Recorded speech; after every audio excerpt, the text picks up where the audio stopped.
Hello friends, welcome to your channel Catalyst Soni and this is Soni Singh. Friends, आज मैं आप लोगों के लिए जो वीडियो लेकर के आई हूँ काफ़ी इंपॉर्टेंट होने वाला है, एग्ज़ाम से रिलेटेड है। अगर आप एग्ज़ाम में जाते हो और वो आपको क्वेश्चन नहीं आए या फिर आप जो जब लिखना स्टार्ट करते हो तो आपका टाइम मैनेज ना हो, कुछ इस तरह की ऐसी चीज़ें हो जाती हैं जिससे कि हम पूरा अपना क्वेश्चन पेपर कंप्लीट नहीं कर पाते हैं। तो आज मैं आपको जो ट्रिक बताने वाली हूँ उस ट्रिक की मदद से आप लोगों का एग्ज़ाम में कोई भी क्वेश्चन नहीं छूटेगा, पूरा आप कंप्लीट करके आओगे। बस आपको फॉलो ये जो ट्रिक मैं बताऊँगी वो करना है, ठीक है। तो आप लोग को ये ट्रिक बहुत अच्छी तरीके से फॉलो करना है, क्योंकि कभी कभी एग्ज़ाम में ऐसा हो जाता है कि हम लोग जब एग्ज़ाम देते हैं तो कुछ ऐसे क्वेश्चन भी हमारे सामने दिख जाते हैं जिसके बारे में हम जानते नहीं हैं या फिर हमें नहीं पता है उसको हमको लिखना कैसे है। तो वो सारी चीज़ें आप कर पाओगे बस इस ट्रिक को फॉलो करने के बाद। सो मैं ये वीडियो स्टार्ट करूँ फ्रेंड्स, उससे पहले अगर आप हमारे चैनल पर नए हैं तो चैनल को सब्सक्राइब कर लीजिए, बेल आइकन को हिट कर दीजिए।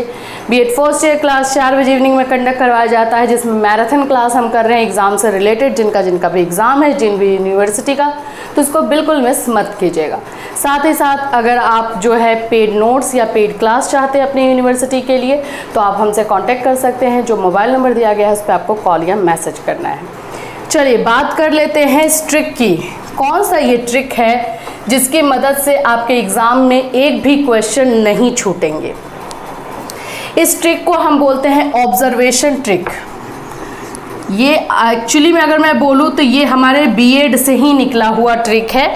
इसको हिंदी में ही हम लिख लेते हैं निरीक्षण, इंग्लिश में इसको बोलते हैं ऑब्जर्वेशन, ठीक है। इस ट्रिक को निरीक्षण ट्रिक बोलते हैं या फिर ऑब्जर्वेशन ट्रिक बोलिए, आपकी मर्जी। अब इसको हम करते कैसे हैं। आप मानिए कि आप एग्ज़ाम में एक या दो ऐसे क्वेश्चन हैं जो आपको बिल्कुल ही नहीं आ रहे, मीन्स उसके आसपास का भी आपको बिल्कुल पता ही नहीं है। तो उस क्वेश्चन को आप कैसे करेंगे। पहला चीज़ उसमें क्या फॉलो किया जाता है, आपको ऑब्जर्व करना है। नाम ही ऑब्जर्वेशन ट्रिक है तो आपको ऑब्जर्व करना है। जैसे कि हम एक क्वेश्चन लेते हैं, कंटेम्प्रेरी में ही बच्चे ज़्यादा फंसते हैं इसलिए मैं कंटेम्प्रेरी का क्वेश्चन ले रही हूँ। गोखले बिल के नाम से एक क्वेश्चन आता है, 1910 यहाँ लिखा रहता है और इस पे आपको बोला जाता है या तो इसको एक्सप्लेन करो या इस पे नोट्स लिखो, ये एक क्वेश्चन आ जाएगा। आपने जब देखा गोखले बिल, आप इसके बारे में तो रियली में कुछ नहीं जानते हो, इसको आप कैसे लिख सकते हो, इसमें से आप कैसे फाइंड आउट करोगे। तो आपको क्या करना है, इस क्वेश्चन को पहले ऑब्जर्व करना है। इस क्वेश्चन को ऑब्जर्व कीजिए कि ये क्या हो सकता है। बिल है, इट मीन्स कि कोई जो है कुछ नियम प्रस्तावित किए जा रही है, प्रस्तावना दी गई होगी, ऐसा ही कुछ हुआ होगा। अब ये है कि आपको इसमें से ये देखना है ऑब्जर्व करने के बाद कि आप इसमें से कौन से वर्ड को पहचानते हो, आप कौन से वर्ड से फैमिलियर हो रहे हो, जो वर्ड आपके दिमाग में थोड़ा सा भी है। तो मैं यहाँ पर पता है क्या नोटिस कर रही हूँ, मैं ऑब्जर्व कर रही हूँ 1910। तो 1910 की अगर ये बात है, इसका मतलब क्या हुआ कि ये ब्रिटिश काल की बात है, जब अंग्रेज हम पर राज कर रहे थे तब की बात है, ठीक है। ये ऑब्जर्वेशन से हुआ। तो ये 1910 मैंने यहाँ से अपना निकाला दिमाग। अब है ये बिल, तो उस समय जो लड़ाई चल रही थी 1905 में हुआ था बंगाल विभाजन, और वो विभाजन के बाद से जो लड़ाई चल रही थी उसमें एजुकेशन, क्योंकि ये एजुकेशन से रिलेटेड है, हम बीएड के स्टूडेंट हैं तो हमसे क्वेश्चन जाहिर सी बात है एजुकेशन का ही पूछेगा, कोई लड़ाई झगड़ा वाला तो पूछेगा नहीं, मूवमेंट वाला। हाँ, जो एजुकेशन से रिलेटेड होगा वही पूछेगा। तो ये गोखले बिल हमें पता है कि एजुकेशन से ही कुछ प्रस्तावना दी गई होगी, पास की गई होगी, और ये 1910 में हुआ है, तो यानी कि ये ब्रिटिश के टाइम में हुआ है, ब्रिटिशर्स के टाइम में हुआ है। अब ये गोखले बिल को हमने ऑब्जर्व किया तो हमें पता चल गया कि ये शिक्षा से, एजुकेशन से रिलेटेड 1910 में कुछ प्रस्तावना दी गई है, ब्रिटिशर्स को दी गई होगी। इंडियन है, गोखले नाम से ही लग रहा है ये इंडियन है, तो इन कोई गोखले नाम के आदमी होंगे जिन्होंने अपनी प्रस्तावना रखी होगी, और उसके बाद ब्रिटिशर्स ने क्या किया, ये ये तो हमने पढ़ा नहीं है तो हमें पता नहीं है, तो उसको हम साइड में रखेंगे। अब हम इसको लिखना स्टार्ट करेंगे, क्योंकि हमें ये पता चल गया कि ये बिल जो है शिक्षा से रिलेटेड है।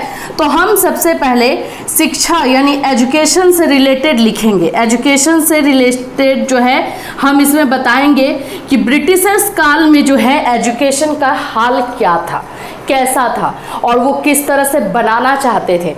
तो ऑब्जर्वेशन के बाद हमें ये पता चलता है, जो एजुकेशन हम जानते हैं कि ब्रिटिशर्स काल में एजुकेशन का हालत यही था कि वो लोग ब्रिटिशर्स जो है पूरी तरीके से हमारे इंडियन कल्चर और इंडियन एजुकेशन को जो है हटाना चाहते थे और ब्रिटिश एजुकेशन को लाना चाहते थे। इतना हमें पता है। तो हम उसको शिक्षा एजुकेशन के बारे में एक पैराग्राफ उसके बारे में लिख देंगे कि यस 1910 में जो है ब्रिटिशर्स ने एजुकेशन को लेकर के बहुत सारी चीज़ें की।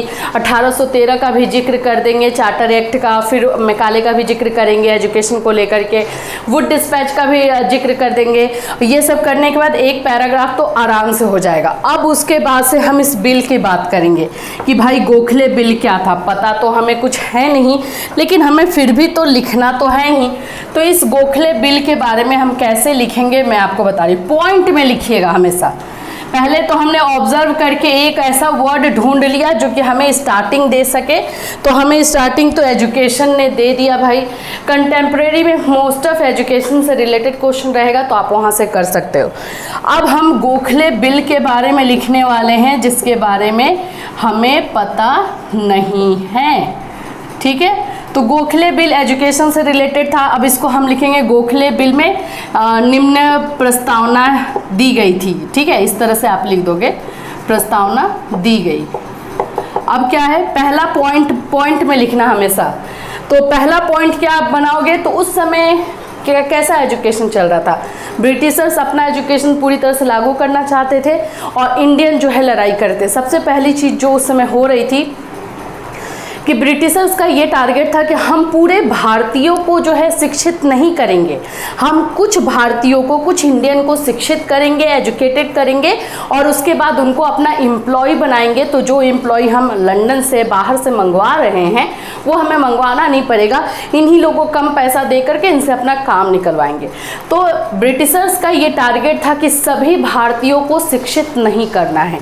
तो गोखले ने जाहिर सी बात की होगी कि सभी को जो है शिक्षा दी जाए, सभी को शिक्षा दी जाए, सर्व शिक्षा की बात की गई होगी। पहला तो पॉइंट ये होगा ही होगा। मैं वैसे गोखले बिल मुझे याद है तो मैं बता रही हूँ कि यही था, लेकिन इसका वही है कि वर्ड दूसरा हो जाएगा। गोखले ने जो है प्राथमिक शिक्षा को कंपलसरी करने के लिए, सभी के लिए जो अनिवार्य करने की बात कही थी। तो हमें सभी को शिक्षा दी जाए इतना भी लिखेंगे तो हमारा चल जाएगा। दूसरा पॉइंट होगा कि जाहिर सी बात है वो लोग अपना ब्रिटिशर्स कल्चर लाना चाहते थे, तो हम तो इंडियन कल्चर को सपोर्ट करेंगे। तो शिक्षा जो दी जाए भारतीय संस्कृति के अंतर्गत दी जाए, भारतीय संस्कृति के अंतर्गत शिक्षा दी जाए। दूसरा पॉइंट मैंने बना दिया जबकि मुझे कुछ भी नहीं पता है इसके बारे में। तीसरा पॉइंट, माध्यम क्या हो देने का, तो लैंग्वेज तो हम इंडियन भारतीय भाषाओं को ही सपोर्ट करेंगे। तो हमारा होगा कि भारतीय भाषाओं में ही जो है शिक्षा दी जाए, यही गोखले ने डाला होगा। ठीक है, तो इस तरह से 3 पॉइंट हमारा बना, बिना जाने हुए बना हमारा पॉइंट। और ये गोखले बिल जिस तरह से दिया हुआ था, या तो नोट्स में आएगा या तो शॉर्ट में आएगा। 1.5 पेज लिखना होगा, सफिशिएंट है आपका। 1 पेज भी लिखोगे तो चल जाओगे।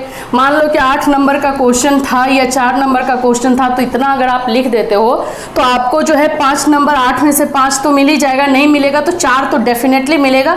अगर 4 का है तो 2 तो जरूर मिलेगा।